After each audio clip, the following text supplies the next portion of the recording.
Good morning to everyone. और इस channel पर आपका बहुत बहुत स्वागत है और रेगुलर आप यहाँ पर पढ़ाई कर रहे हैं और क्लासेस का जो टाइमिंग है आप देख सकते हैं। आप जब अबाउट सेक्शन में जाएंगे तो वहां पर हर एक क्लास का टाइमिंग दिया हुआ है। सुबह 6 बजे से लगातार सुबह 9 बजे तक 4 घंटे का क्लासेस है बैक टू बैक। चलिए, और डेली डोज में हम लोग एक एक चैप्टर्स ग्रामर का पढ़ाई कर रहे हैं। तो आज हम पढ़ाई करेंगे चैप्टर्स जो है वर्ब के बारे में हम लोग बहुत ही ज्यादा डिटेल से पढ़ाई करेंगे। चलिए देखते हैं। सबसे पहले वर्ब का डिफिनीशन हम समझते हैं। वर्ब को हिंदी में हम लोग कहते हैं क्रिया। वर्ब का हिंदी क्रिया है और वर्ब का जो है बहुत ज्यादा यूजेस है। और किसी भी टेंस को जब हम पढ़ाई करते हैं तो उसमें वर्ब का ही खेल है। जब तक वर्ब को हम लोग बढ़िया तरीके से नहीं पढ़ेंगे तब तक टेंस नहीं सीख सकते हैं। और वर्ब के बाद ही हम लोग टेंस पढ़ाई करेंगे। तो ध्यान से सीख लीजिए वर्ब क्या है। तो वर्ब जो है किसी भी सेंटेंस का मेन पार्ट होता है और यह जो है पार्ट्स ऑफ स्पीच का एक भाग है और इसको हम लोग एक्शन वर्ब कहते हैं, एक्शन वर्ड कहते हैं। अर्थात एक्शन करता है किसी भी सेंटेंस में और किसी भी सेंटेंस का यह एक मुख्य पार्ट होता है। Therefore a verb is a kind of word और parts of speech that tells about an action और a state. It is the main part of a sentence. Example के तौर पर हम लोग समझ लेते हैं। जैसे यहाँ पर उदाहरण देखिए, Ravi is a generous person. Ravi एक उदार व्यक्ति है।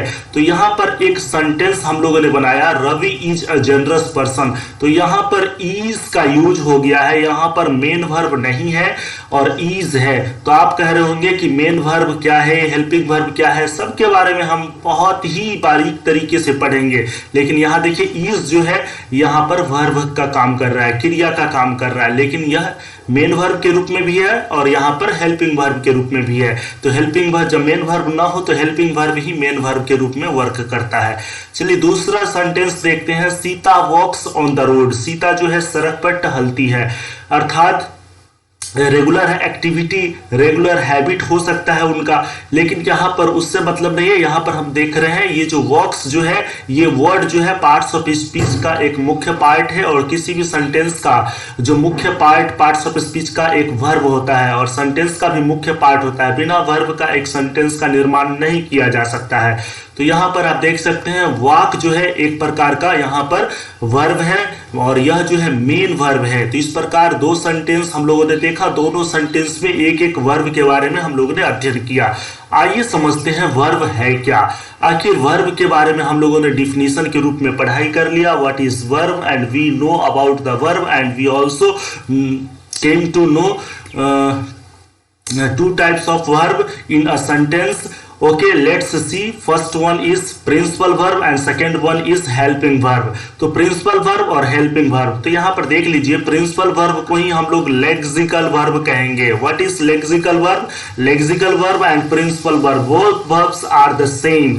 It is also known as the main verb. इसको हम लोग main verb भी कहते हैं। तो ध्यान से आप देखिए, main verb भी हम लोग कहते हैं principal verb को। प्लस अगर helping verb की बात करें तो helping verb को जो है auxiliary verb भी कहा जाता है। एक्सिलरी वर्ब भी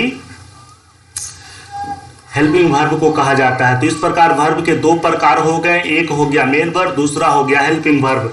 चलिए समझते हैं एक एक वर्ब का डिफिनेशन। तो सबसे पहले लेक्सिकल वर्ब की बात किया जाए तो लेक्सिकल वर्ब क्या है। तो lexical verbs are the main verbs और action words in a sentence. They can show subjects action और express a state of being. Lexical verb जो है किसी भी सेंटेंस का, किसी भी वाक्य का मुख्य क्रिया है। अगर डियर आपको यह मालूम नहीं हो कि सेंटेंस क्या है, what is sentence, what is word, what is phrase, what is clause, तो इन सभी मेन जो है मुख्य वर्ड्स जो है इन सब का कॉन्सेप्ट, डिफिनीशन, एग्जाम्पल बहुत ही बढ़िया तरीका से समझाया हुआ है। आप प्लेलिस्ट में जाइए, ग्रामर सेक्शन वहां पर ओपन कीजिए, ग्रामर का हर एक चैप्टर वहां पर दिया हुआ, वहां से आप पढ़ाई कर सकते हैं। चलिए, तो ये था लेक्सिकल वर्ब। अगर लेक्सिकल वर्ब की बात करें तो इसको हम लोग ऑर्डिनरी वर्ब भी कहते हैं। जैसे अगर हम टू राइट कह ले, टू रीड कह ले, टू जंप कह ले, तो वर्ब तो बहुत सारे वर्ब्स हैं। आगे का जो क्लासेस होगा उसमें कुछ वर्ब्स हम लेकर के आएंगे, एक एक वर्ब और वर्ब का टाइप भी।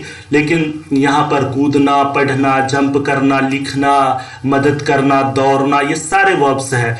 चलिए देख लीजिए। अब दूसरा हम समझते हैं एक्सुलरी वर्ब क्या है। एक्सुलरी वर्ब को जो है हेल्पिंग वर्ब भी कहेंगे। हेल्पिंग वर्ब और एक्सुलरी वर्ब अर्थात सहायक क्रिया। किसका सहायक? किसी टेंस को फॉर्म करने में वह सहायक हो सकता है या मुख्य क्रिया को मदद कर सकता है। तो यहां पर हेल्पिंग वर्ब यह कहलाएगा या इसको एक्सुलरी वर्ब कहेंगे। जैसे उदाहरण में हम लोगों ने पीछे वाले स्लाइड में उदाहरण में यहां पर Ravi is a generous person, यहां पर इज जो है हेल्पिंग वर्ब भी है, मेन वर्ब भी है, क्योंकि यहां पर मेन वर्ब दूसरा है नहीं, तो इज को ही हम लोग मेन वर्ब के रूप में भी यूज करते हैं। फिर यहां पर देख लीजिए, फिर नेक्स्ट आता है ट्रांजिटिव वर्ब। तो अक्सर आपने वॉइस अगर पढ़ा होगा, वॉइस अर्थात वाच्य का जो चैप्टर है अगर उसको बढ़िया से पढ़ा हो तो वहां पर आप समझे होंगे कि ट्रांजिटिव वर्ब का एक्टिव पैसिव बनता है परंतु इंट्रांजिटिव का नहीं बनता है। आखिर कारण क्या है? कुछ ना कुछ कारण तो होगा। तो सबसे पहले हम लोग समझ लेते हैं ट्रांजिटिव वर्ब क्या है। तो a verb is a transitive if the action does not stop with the agent but passes from agent to something else. यहां पर हम ट्रांजिटिव वर्ब अर्थात सकर्मक क्रिया उस क्रिया को कहते हैं जिसका प्रभाव केवल वाक्य नहीं कर्ता पर ही पड़ता है, कर्ता पर नहीं पड़ता है, कर्ता के अलावा किसी और व्यक्ति या वस्तु पर पड़े। फिर से एक बार, जब किसी भी क्रिया का प्रभाव कर्ता के अलावा किसी और व्यक्ति या वस्तु पर पड़े तो आप समझ लीजिए वह क्रिया जो है ट्रांजिटिव वर्ब कहलाएगा। उदाहरण के तौर पर यहां पर आप समझिए, आई रीड अ नोवेल, मैं एक नोवेल पढ़ता हूं। यहां पर रीड का प्रभाव, मैं क्या पढ़ता हूं, किसको पढ़ता हूं, जरूर कुछ ना कुछ उत्तर मिलना चाहिए, नहीं तो वाक्य अधूरा कहलाएगा। लेकिन यहां पर अगर दूसरा उदाहरण लिखिए, आई वॉक, मैं टहलता हूं, तो क्या टहलता हूं, किसको टहलता हूं, इसका उत्तर का जरूरत यहां नहीं है, लेकिन यहां पर चाहिए। आई रीड अ नोवेल, इससे स्पष्ट है कि सब्जेक्ट के अलावा किसी और व्यक्ति और वस्तु पर प्रभाव पड़ रहा है तो हम कहेंगे रीड को ट्रांजिटिव वर्ब। एक और आप माइंड में रख सकते हैं वैसा सेंटेंस जिसमें क्या किसको का जवाब मिल जाए तो आप कह लीजिए वह ट्रांजिटिव वर्ब है, और क्या किसको का जवाब नहीं मिले तो आप कह सकते हैं वह इंट्रांजिटिव वर्ब है अर्थात अकर्मक क्रिया है।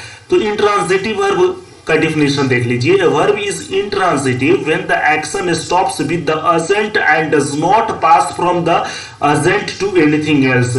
माना ऐसी क्रिया जिसका प्रभाव केवल एजेंट अर्थात सब्जेक्ट तक ही सीमित नहीं हो, सब्जेक्ट तक ही सीमित हो, किसी दूसरे व्यक्ति या वस्तु पर उसका प्रभाव न पड़े तो आप कह सकते हैं वैसी क्रिया को कि वह अकर्मक क्रिया है। यहां पर आई वॉक, मैं टहलता हूं, जरूरत ही नहीं है आगे कुछ कहने का कि किसको टहलता है, भाई क्या टहलता है, मैं खुद ही हूं और मैं ही टहलता हूं, अर्थात एजेंट पर ही प्रभाव पड़ता है, दूसरे पर प्रभाव नहीं पड़ता है। तो ऐसे वर्ब को हम इंट्रांजिटिव कहेंगे, और उस वर्ब का प्रभाव जिसका सब्जेक्ट के अलावा अर्थात एजेंट के अलावा किसी और व्यक्ति वस्तु पर पड़े तो वहां पर आप कह लीजिए वह ट्रांजिटिव वर्ब है। चलिए दूसरा हम लोग देख लेते हैं क्या है। There are 5 forms of lexical verb. Lexical verb के जो है अर्थात मेन वर्ब का जो है अर्थात प्रिंसिपल वर्ब के जो है 5 रूप होते हैं, अर्थात यह 5 रूपों में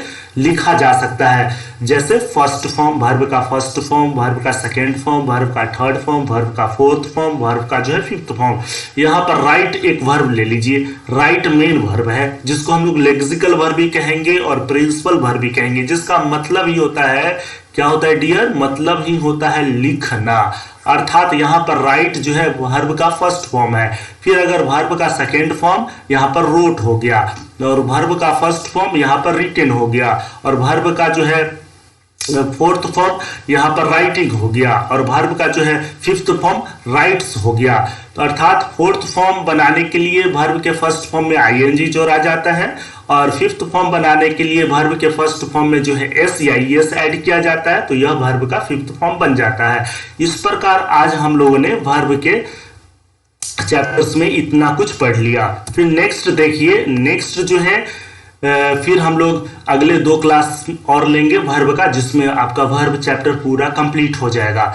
लेकिन उसके पहले आप टाइमिंग देख लीजिए कि रोज जो है इस चैनल पर क्लासेस का टाइमिंग क्या है। सुबह 6 बजे आप पढ़ेंगे वर्ड ऑफ द डे, सुबह 6 बजे word of the day class चलेगा, फिर 7 बजे जो है ग्रामर का क्लास चलेगा, 8 बजे जो है जी और जीईएस का क्लास चलेगा और 9 बजे जो है प्रैक्टिस क्वेश्चंस का सेट चलेगा। जितने भी अपकमिंग एग्जाम्स हैं, जैसे बैंक का एग्जाम हो गया, एसएससी का एग्जाम हो गया, फिर और भी जो भी एग्जाम्स है उसका जो प्रीवियस ईयर का जो क्वेश्चन पेपर है, जो सेट है, उसका मॉक टेस्ट यहाँ पर चलेगा। तो आप रेगुलर बने रहिए। अगर एसएससी का एस्पिरेंट्स है तो फिर और भी बेहतर आपके लिए एक ऑप्शन है।